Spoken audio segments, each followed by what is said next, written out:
Welcome to Basic Brewing Radio for Thursday, February 14th, 2008. I'm James Spencer. It's Valentine's Day. Here at Basic Brewing Radio, we're all about home brewing. For this week, we celebrate 30 years of legal home brewing. In 1978, Congress passed a law legalizing the brewing of beer at home in the U.S.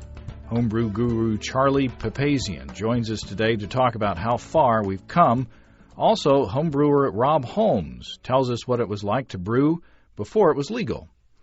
Well, if you're new to homebrewing and would like to get into the hobby for the first time, check out our website, basicbrewing.com, where you can find archives of our audio and video podcasts and our DVDs to walk you through basic and more advanced brewing techniques. Well, first of all, I want to thank those of you who wrote to check up on us and how we were following the horrific tornadoes of last week that passed through Arkansas and Missouri and Tennessee.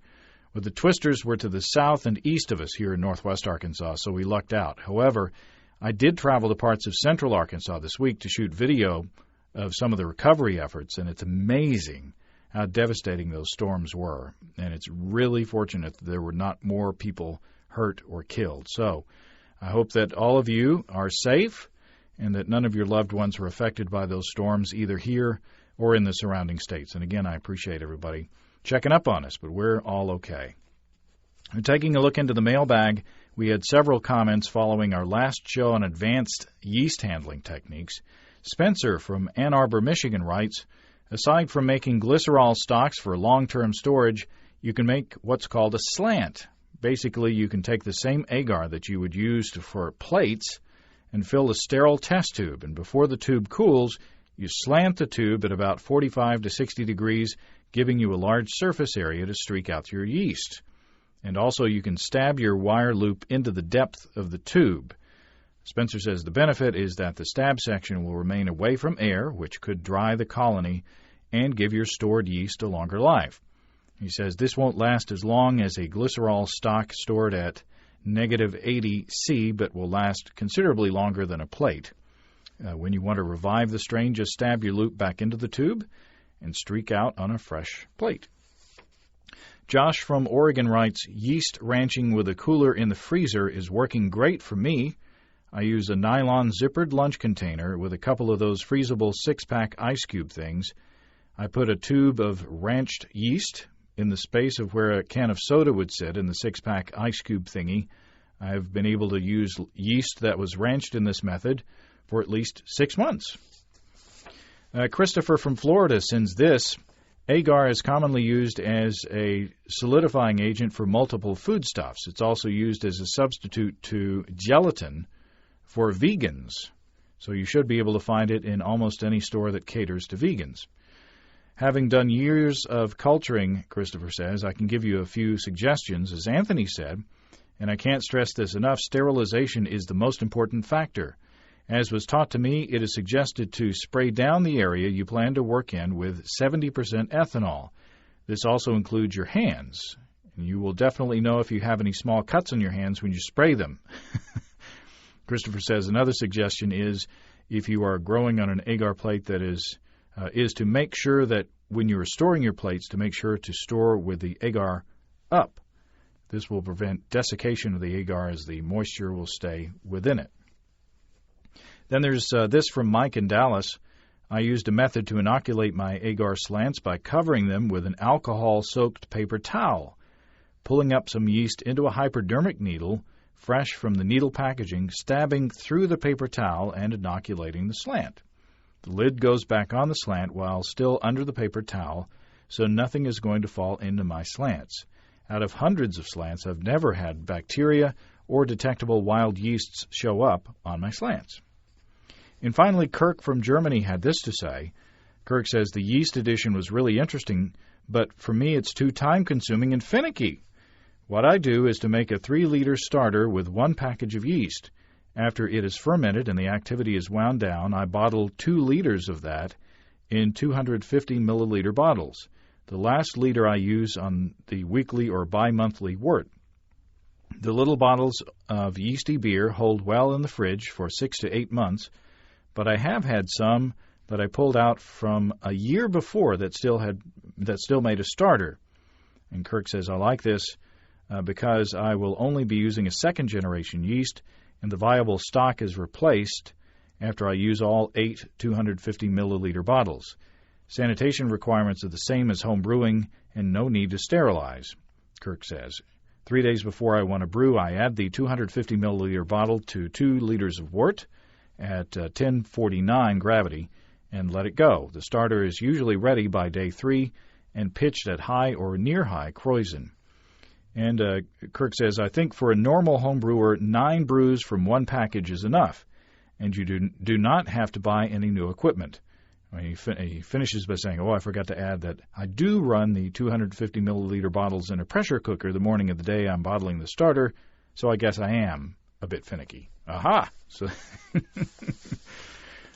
all good stuff, all good information. Thanks very much for all that, for all the feedback on that episode, and thanks to Anthony Fisher for helping us out and being our guest last time.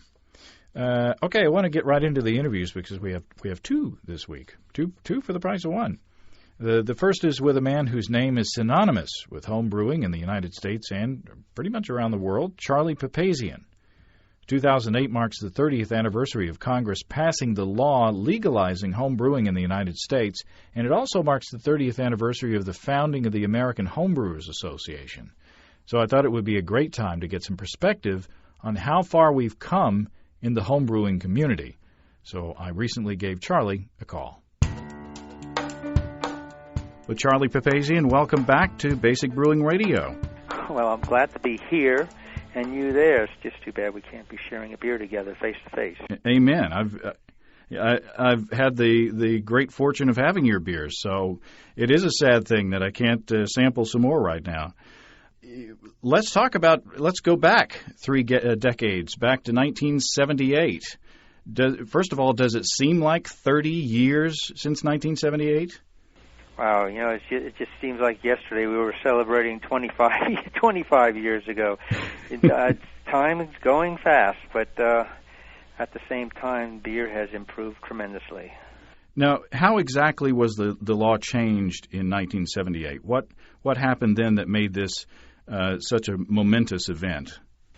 Well, the American Homebrewers Association, which I founded with the help of my friend Charlie Matson, had really nothing to do with the legalization. We established the Homebrewers Association regardless of what the law was. At the time, we had no inkling that there was a trade association called the Home Wine and Beer Trade Association, and some of their members had contacted some congressmen and senators and such in California and in New York State, and they worked with their representatives and were able to get the law changed that enabled home brewing to become legal on a federal level. And as you know, since Prohibition, the states have ultimate control of their alcohol laws, and so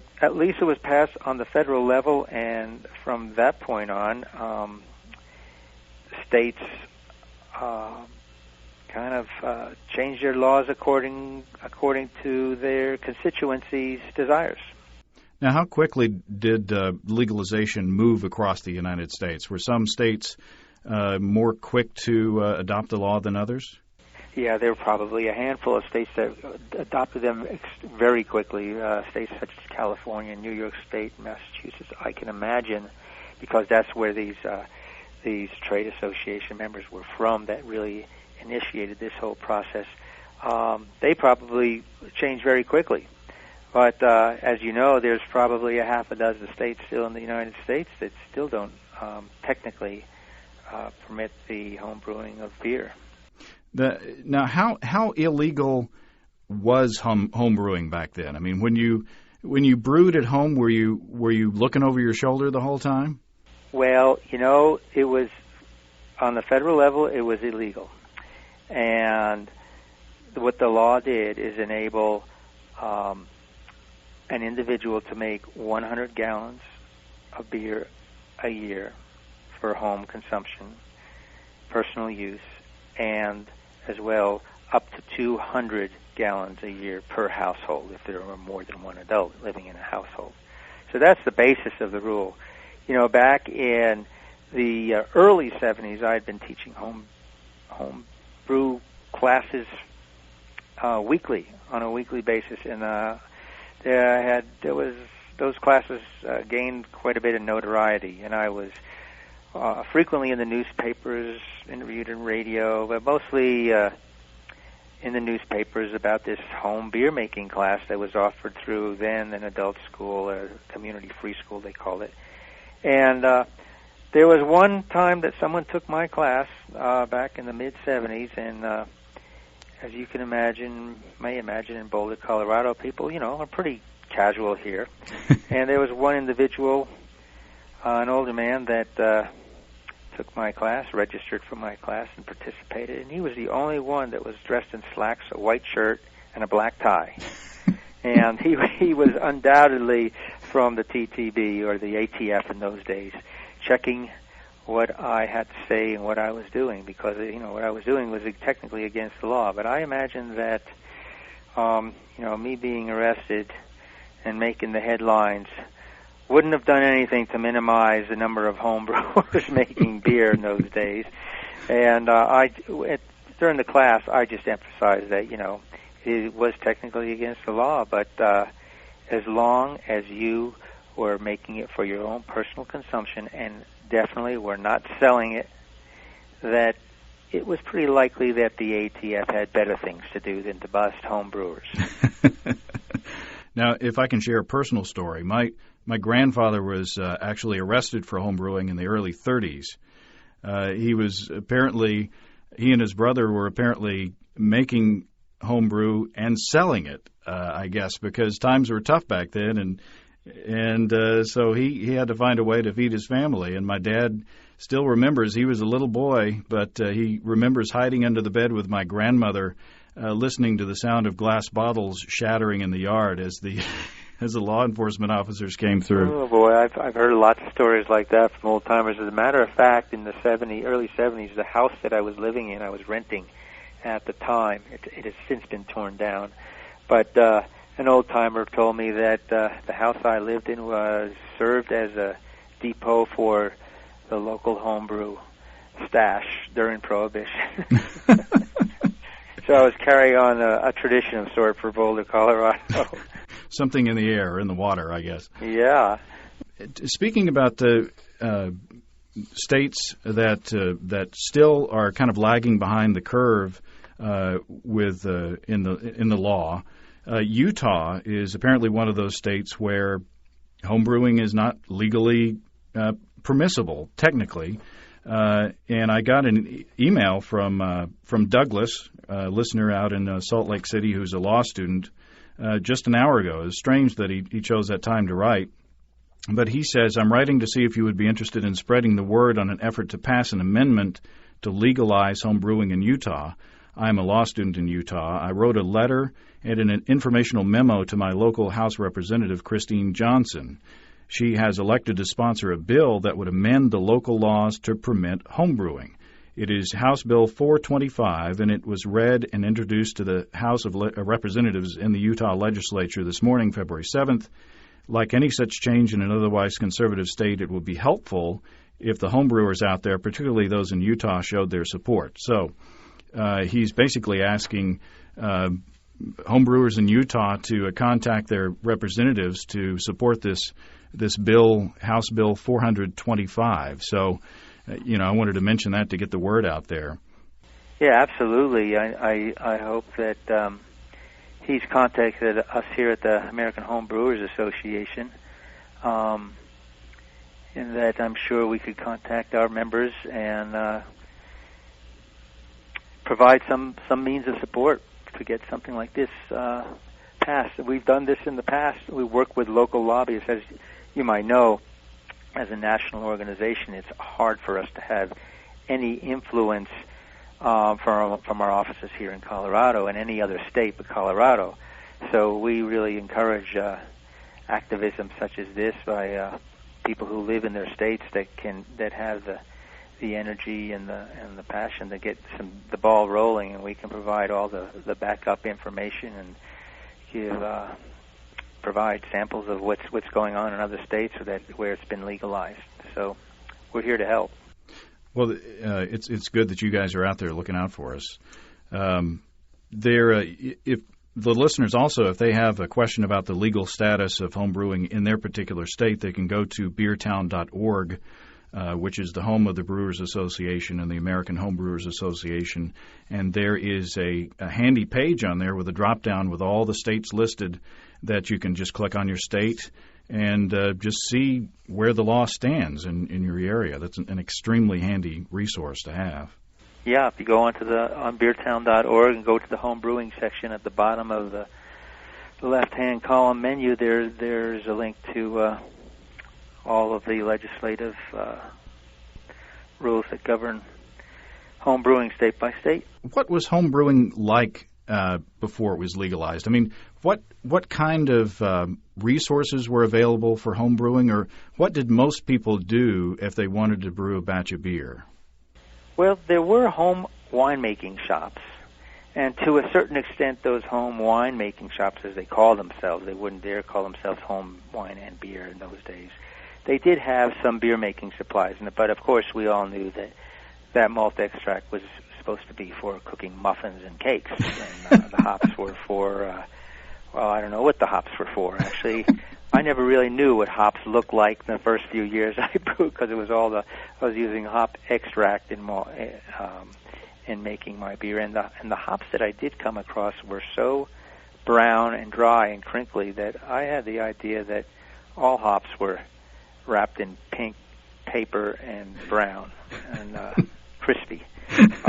But things changed after the legislation passed in 78. It was actually signed into law in February of 79 by President Carter, which really, the home winemaking and beer-making stores came out of the closet. They were able to advertise without the threat of getting busted. And basically, it was, this is before internet, this is before the age of electronic communication. And, the home brew shop was the basis of the beginning of the network of home brewing. And they were finally able to promote beer making and have information. And they began to get better ingredients. And people began to realize that there were others that were making beer, and homebrew clubs emerged as well as soon as the laws changed. Of course, there were a few clubs that were around before the law was changed, but they were laying relatively pretty low, trying not to draw too much attention. But you could make good beer. The supermarkets all had what what's called Blue Ribbon malt extract, made by formerly the Pabst Blue Ribbon Company, and then it spun off as just Blue Ribbon. I'm looking at a can of that extract right now that's on my shelf, and also a glass jar of the Blue Ribbon malt extract that somebody gave me. And you could make good beer with that, although the instructions that usually came with that extract was a recipe for disaster. The exploding bottles, the kind of cidery taste, the stuff that really didn't taste like beer. What I learned in the early days was, if you made a beer with all malt and you used some decent yeast, and it was even hard to get decent yeast in those days. In other words, if you didn't use bread yeast, if you didn't use cane sugar and lots of it, and you were relatively sanitary, basically an all malt beer with good yeast, you can make some beer. You can make something that tasted like good beer, but that wasn't really communicated with that extract. And malt extracts have ever since, often get a bad rap that you can't make good beer with malt extract, which is kind of a leftover from Prohibition days and days before home brewing was legal. There are some legendary stories and legendary home brewers that, like myself, that got started with that Blue Ribbon malt extract and failed miserably with their first two batches like I did. But I walked into a home brew store and I saw all these ingredients. I asked a few questions. They didn't have very many answers. I took them home, as we all did, and we started playing around and trying to improve our beers and talking to real brewers who would have really nothing to do with using lots of sugar and bread yeast in making beer. And, lo and behold, it wasn't really rocket science. It was just information that needed to be communicated. And that's, the American home brewers emerged in 1978 as well, coincidentally, and we were all off and running, and here we are today with millions of home brewers having brewed several batches of beers since home brewing was legalized. I actually found a post from someone online, and I'm trying to get a hold of him, but he tells about buying a can of the malt syrup. And then on the can, it invited you to write to the malt company for a recipe book. And he did that, and a well-produced, 4-color recipe book came in the mail. And it showed him how to use the malt syrup in cakes, cookies, biscuits, and the like, but not a word about making beer. But he says a few weeks later, a plain brown envelope with no return address appeared in the mail, and inside were 2 mimeographed sheets of beer recipes, including the recipe that he includes, and it's for 1 3/4 pounds sugar, 1 can Blue Ribbon hop-flavored malt syrup, and yeast. You basically dissolve the stuff in hot water, no boiling. You stir until dissolved, and then you add that with water into a crock that has been scoured with Arm & Hammer baking soda and rinsed with clear water. So right there... That's exactly the same recipe I used the first time. And if I hadn't been persistent, I wouldn't be here sitting talking to you right now. So what if you follow those kinds of instructions, what kind of stuff are you likely to get? Well, you're going to get a carbonated liquid that looks like beer. It won't have much head. It'll have a fermented flavor. It can be clean tasting if you've been sanitary in your procedures, but in general, it's not, the taste and flavor is not all that reminiscent of what people have been accustomed to know as beer, even in those days. It has a kind of apple cidery carbonated taste, not like apple juice, because all the sugar is basically fermented out, but it kind of has an apple flavor to it. In those days, there was very little choice as far as beers you could buy other than light lager beers, and to be honest, that kind of beer seemed a better option than what you could buy at the time. So even as bad as it was still better than what you could get in the store? Yeah. I wouldn't call it bad. It was just not reminiscent of the beers we make today. If I tasted some today, I would take a sip and say, "Oh, that's pretty interesting," and I'm reminiscing about the good old days. But if I had other choices and I wasn't desperate, I would take a pass on it. Now we should say that there are still kits out there that are referred to as kit and kilo, beers, but even they come with beer yeast now. But you can make good beer with those kits nowadays. You can improve your beer by adding malt extract instead of the sugar, and maybe trying some interesting liquid yeasts or something to kind of boost your quality on those. But there's still people out there brewing sort of in the same style as back in the 70s. Yeah, and you can get a decent tasting beverage, and people usually say, I made this myself, I'm going to drink it, I like it.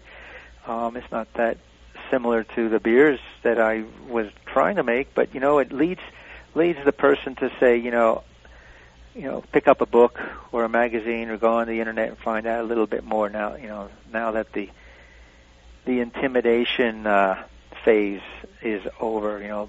Before you brew your first batch of beer, it does seem a little bit intimidating, but once you've done it once, get past that. You stick with it. People often go and connect with all kinds of resources and are making great beer within a batch or two after that. Even if you do those kits perfectly, what you've got is what you've got. If you want to make a different style, if you want to make a porter, or if you want to, get crazy and make a nice Belgian, or if you want to deviate from the style that came in the can, you were pretty much out of luck then. Right, unless you were able to connect with a homebrew shop in your area, or had a computer and could get on the internet, and all of a sudden, boom, the whole new world opens up to you.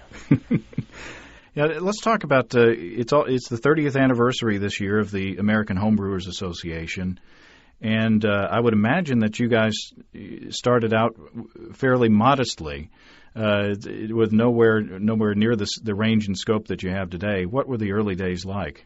Well, the early days were putting the magazine together on the carpet in the living room with rubber glue and scissors, and doing mail lists by hand. I think we got an electric typewriter from a flea market. We're stuffing a lot of envelopes, and I think the one when we really decided that we were going to extend our message nationally, what we ended up doing was going to the local library, which had a collection of yellow pages from major cities across the country. And we went through each of those volumes and looked up winemaking supplies. And we compiled a list of about 100 home winemaking supply stores throughout the country, and sent them our first publications. And reactions range from, who are these crazy people in Boulder, Colorado? They must be nuts. And to, thank God somebody did this. It was pretty. It was a spare time operation that for many years. Myself, I started in '78, and I really didn't leave my teaching job until late in 1981, I think. And most of the help was volunteer help. I don't think I was even paying myself for the first couple of years. So it was a low-budget operation in the early days, and it was all about getting the message out that you can make great beer. And coincidentally, at the same time, 78, 79, the first microbreweries were emerging around the country, and Boulder Beer, Sierra Nevada, New Albion in California. There were a few others as well. And that added, the fact that people were doing this kind of thing really encouraged us in what we were doing. When did homebrewing start to really catch momentum and start to lose the stigma that it had had from way back when? Yeah, I would say that probably about the mid-'80s, 1985, 1986, it started catching on, and it really caught fire around 1990, 91, 92. It really skyrocketed until and through the mid-'90s, where it reached a peak, and then it dropped off, and now it's on the rebound again, a pretty strong rebound, as a matter of fact. A lot of younger people getting into home brewing, as well as the people who had been brewing at one time that got out of it and are coming back to it, just because they realized how fun the process was. And when did the supply of good ingredients start really kicking in? When did you start learning that hops were green and not brown, and that you were available? Well, when a few of us started visiting Yakima Valley and seeing what hops were like, and realizing that they were green, and then what we were getting in the stores was crap back in the early days. There were some really homebrew shops that were on the frontier, cutting edge of really trying to get the freshest ingredients to home brewers. The great fermentation of Santa Rosa, and also there were two shops, but Byron Birch and his partner at the time, Jay Connor, I believe his name was, and Byron's wife, Nancy Vineyard, they came up with the idea of vacuum packing and nitrogenating plastic bags and putting the hops in to keep them fresh. and that's been the standard ever since. The fact that once you get a certain number of people home brewing, those cans of malt extract rotate off the shelf a little bit faster, and you get fresher ingredients. And also, there was at the time there was no real high quality malt extract made for home brewing in the United States, and there were a few companies that started making quality malt extract specifically for home brewing and brewers that are still available today.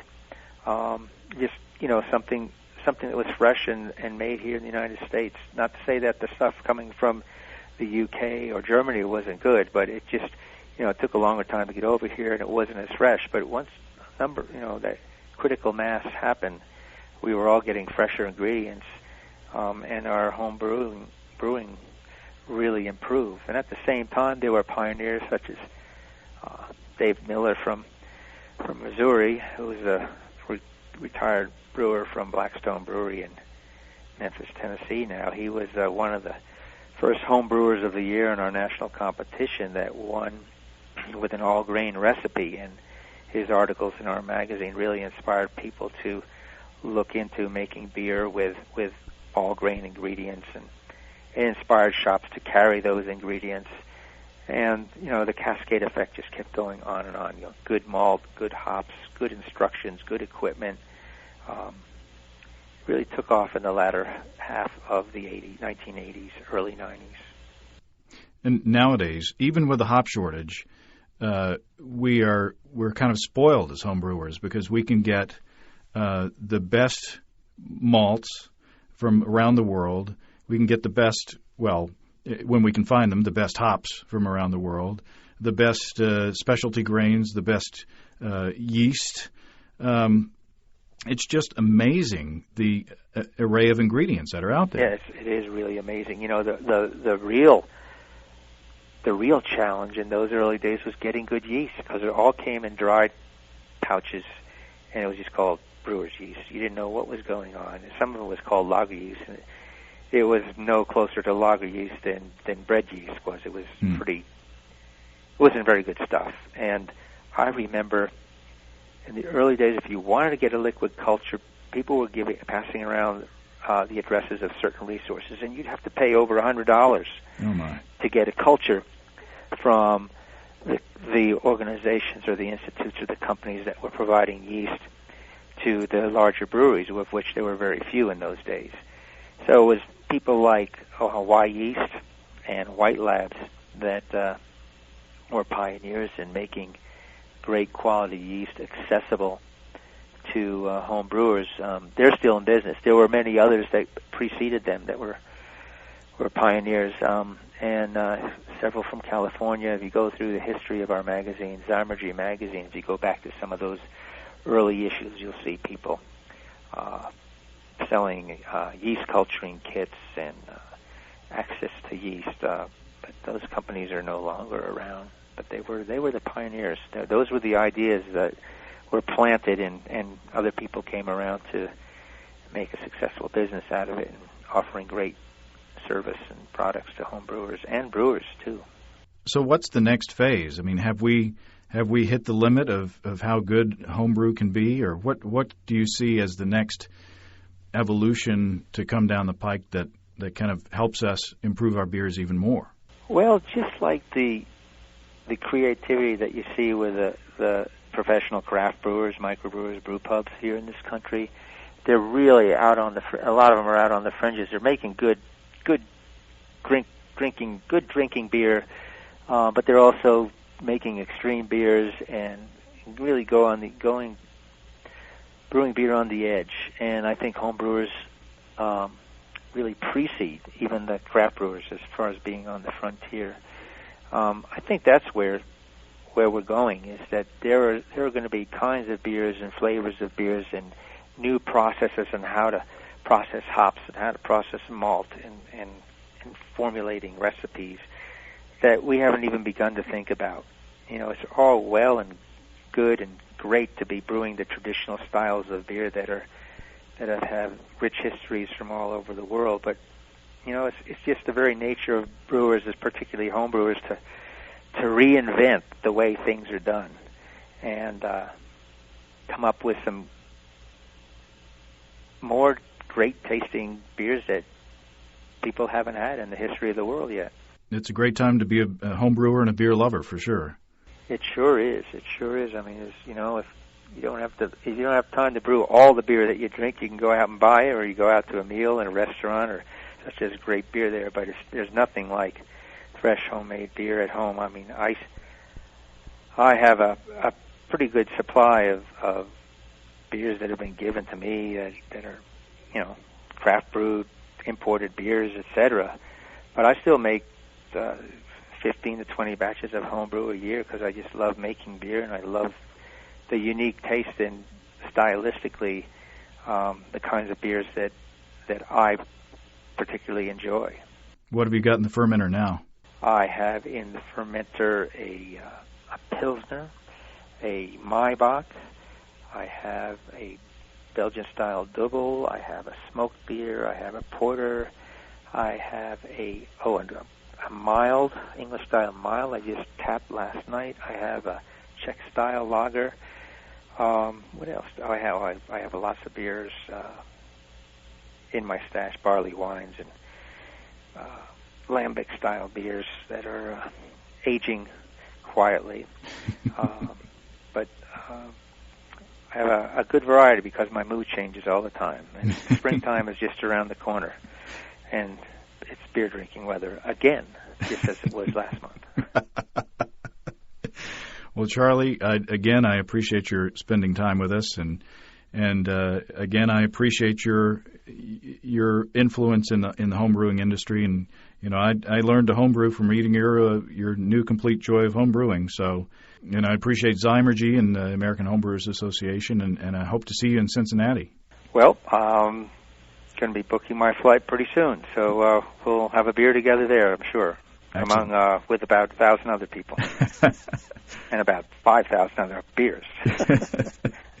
Well, thank you, Charlie. Okay, great, James.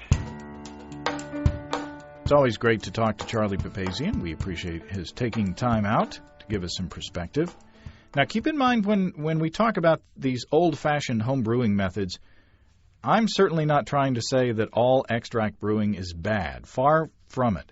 You can make some amazing beers with extracts. However, when you don't follow proper sanitization, use lots of table sugar, and pitch with bread yeast, well, let's just say that that's not what I would recommend. So, now, in our talk with Charlie, you heard me talking about finding a posting on the Internet from a brewer who brewed with blue ribbon malt syrup back in the 70s before homebrewing was legal.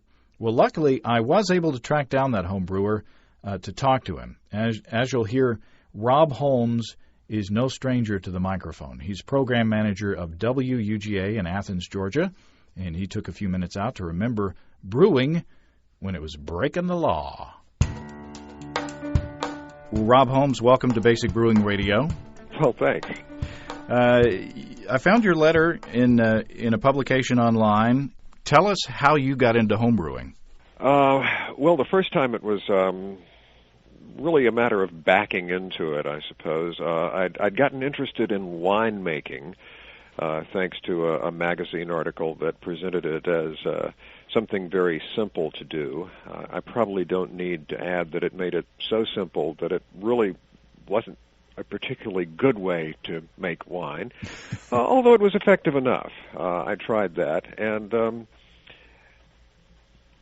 back in that day, this was mid-'70s, I think, you used to see these mysterious cans in the grocery store, blue ribbon malt syrup.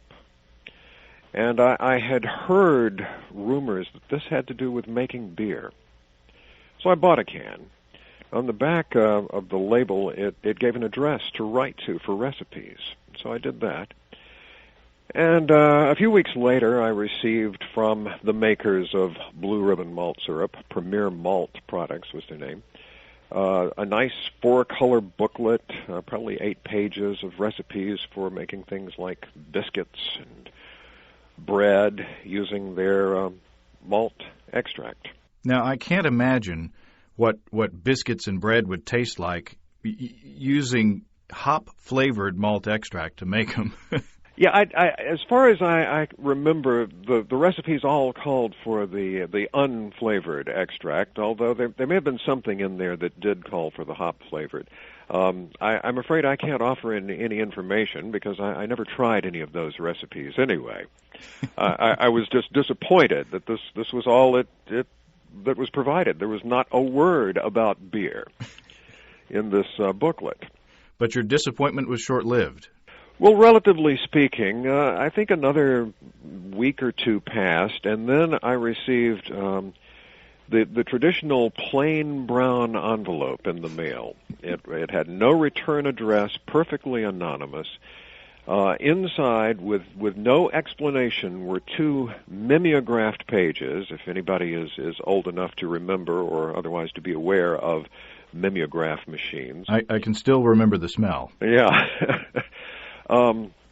These 2 pages, one was printed back and front, the other was one side only.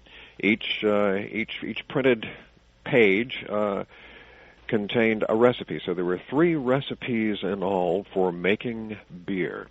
Nothing at all to connect this with the Blue Ribbon malt syrup. Although I don't remember. I suppose it did call for that brand. The recipe specified that was the brand to use, but nothing to indicate that it came from the makers of that product.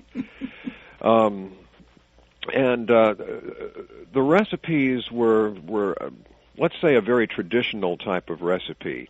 It's a style of homebrew I've since learned is often referred to as Prohibition Pilsner, because during the days of Prohibition in the 1920s, it was common for people to make beer in just this way, which is to say, not a terribly sanitary situation. You know, they're talking about using crocks and such, crockery, and a lot of sugar added to get the alcohol content up.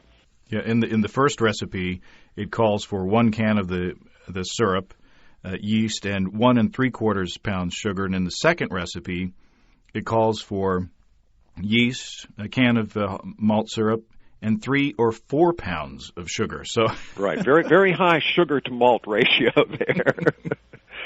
So that was the style of beer that was being represented. I think it's pretty well established by now that you can make beer that's good, strong, or cheap, or you can choose a pretty good compromise of any two. Well, this was meant to be strong and cheap,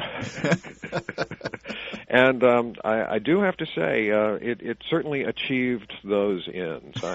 I calculated that a batch of beer made following those directions worked out to about 7 cents per bottle. Of course, that's mid-70s dollars, so it's not quite as inexpensive as it sounds, but it still was a bargain, at least in terms of the money it cost. Was it drinkable? Depends on how desperate you are.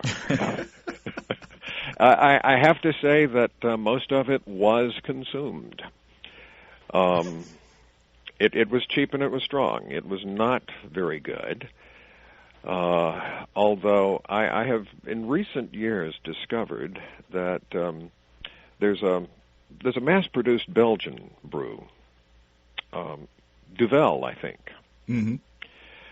The flavor of Duvel is very, very close to the flavor of that homebrew. Really? Yeah. I mean, it is. It brings back memories. Now, what the Duvel doesn't have, in addition to that flavor, is a really unpleasant aftertaste that lingers afterward, and that's what the homebrew had. The Duvel is also not prone to producing a very nasty headache, which was quite true. You know, depending on the level of infection in a given batch, this homebrew was quite potent in that regard. I probably don't need to tell you I didn't stick with brewing very long at that time.